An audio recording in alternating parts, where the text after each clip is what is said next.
Nikki Haley has called for politicians over 75 years old to, oh yes, to be required to take a mental health competency test.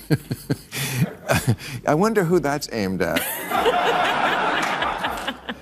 Both of them, right? I think it's both. I think she's trolling. It allows her to draw attention to Biden. She's in a Republican primary, but it's a subtle hit on Trump. They're both older politicians. They have every right to run. The competency test is a really long campaign, and people will assess how they seem. But shouldn't we do that for everybody? Why just over 75? Because, I mean,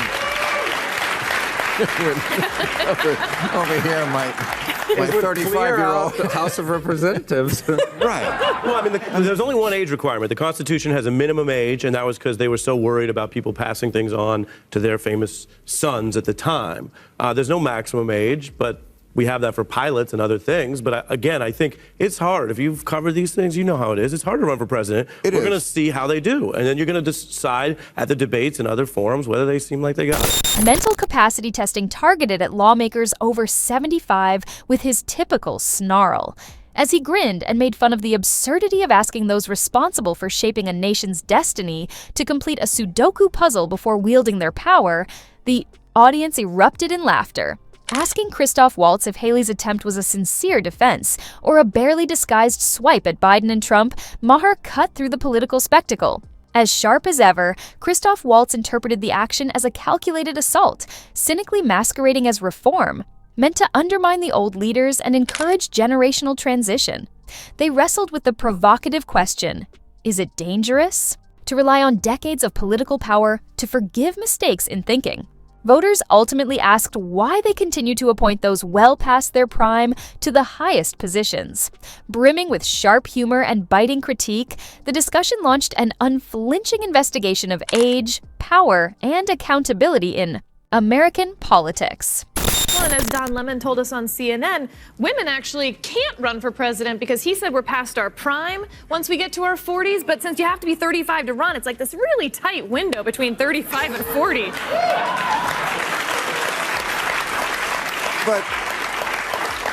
But it presupposes that's the only way you can be mentally incompetent. I mean, I would take a guy who's 90 and forgets a few things, but he's seen a lot in his life and has the experience. And of course, if you have Alzheimer's and you're not there and you don't remember who your wife is, obviously that's a different story.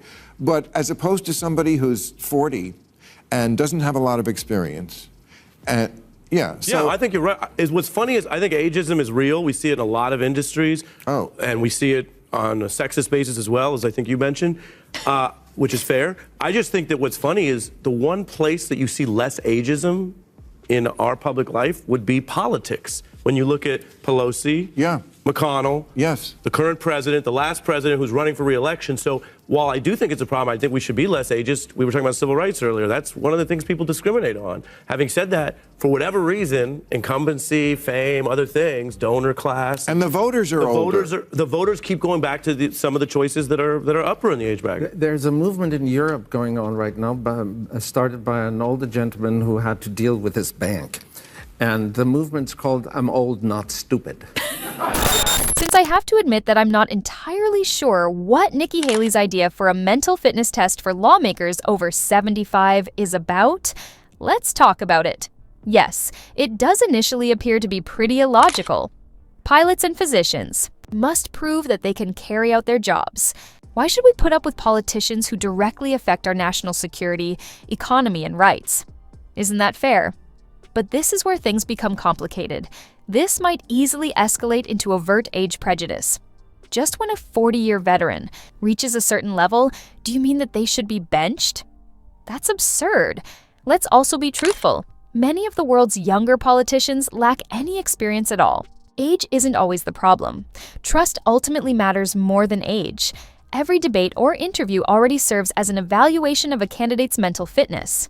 Forcing a mandatory exam on senior executives is akin to saying, hey, we don't trust you to make that call. Instead of concentrating on the birth dates of politicians, let's hold them accountable regardless of how many candles are on their birthday cake. To be honest, that's a slow and difficult process. New census data shows that California and New York saw a mass exodus, I don't know, Yeah, well, 500,000, wow.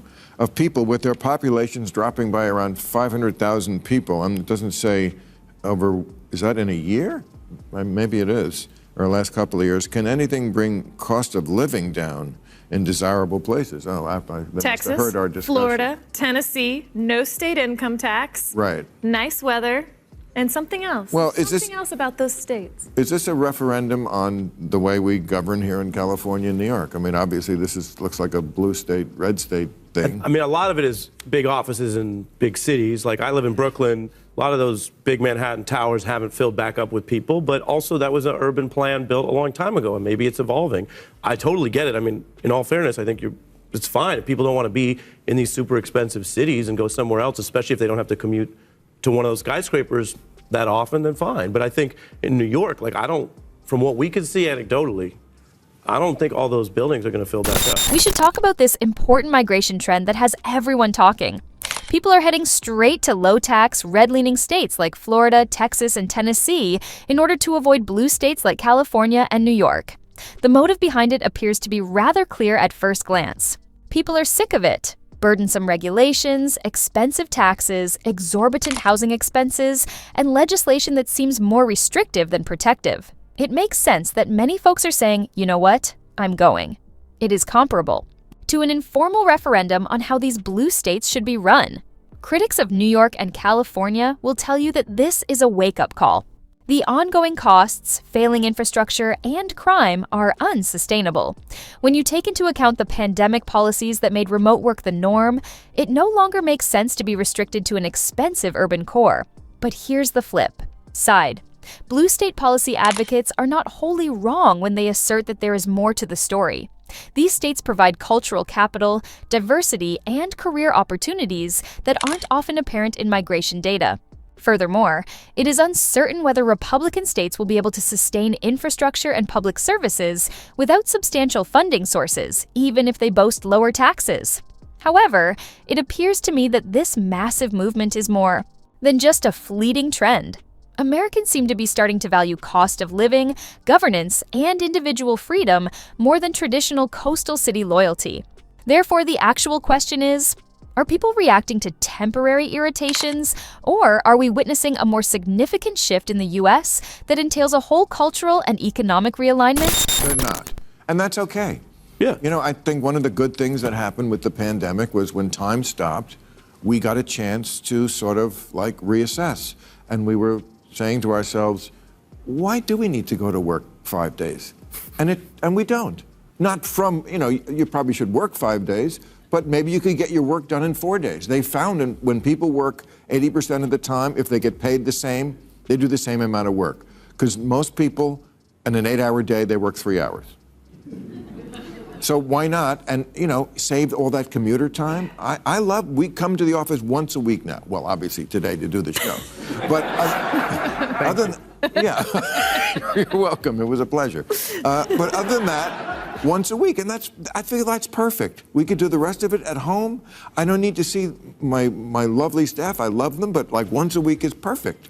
Here's the problem. Our understanding of the workplace has been drastically altered by the pandemic-induced revolution in remote work. To tell the truth, it has two sides. On the one hand, there are plenty of reasons to celebrate. Thanks to remote work, people can now escape the daily commute, save a substantial sum of money, and regain some work-life balance while still being productive. Additionally, tax benefits play a role. Many employees report being just as productive, if not more so, when working from home. Technology has also changed the game for businesses by allowing them to access talent from around the country or even the world while reducing overhead costs. However, it's not all positive, and this is where things get interesting, particularly when considering the long-term effects, especially for younger professionals who have just graduated. The lack of face-to-face interactions significantly reduces opportunities for authentic mentorship, networking, and learning through osmosis. How can you build relationships, skills, and confidence when all of your interactions take place behind a screen? For physically demanding professions like law, medicine, and engineering, this is a major problem. Furthermore, those quick discussions at the water cooler, spontaneous brainstorming sessions, and workplace banter aren't just idle chatter. They're an essential part of the culture that keeps companies running. Thus, the crucial question is, how can we reconcile efficiency and connectedness, flexibility and growth? So what do you think? Drop your thoughts in the comments section below. And if you don't want to miss out on the hottest celebrity news, make sure to subscribe to Daily Finder.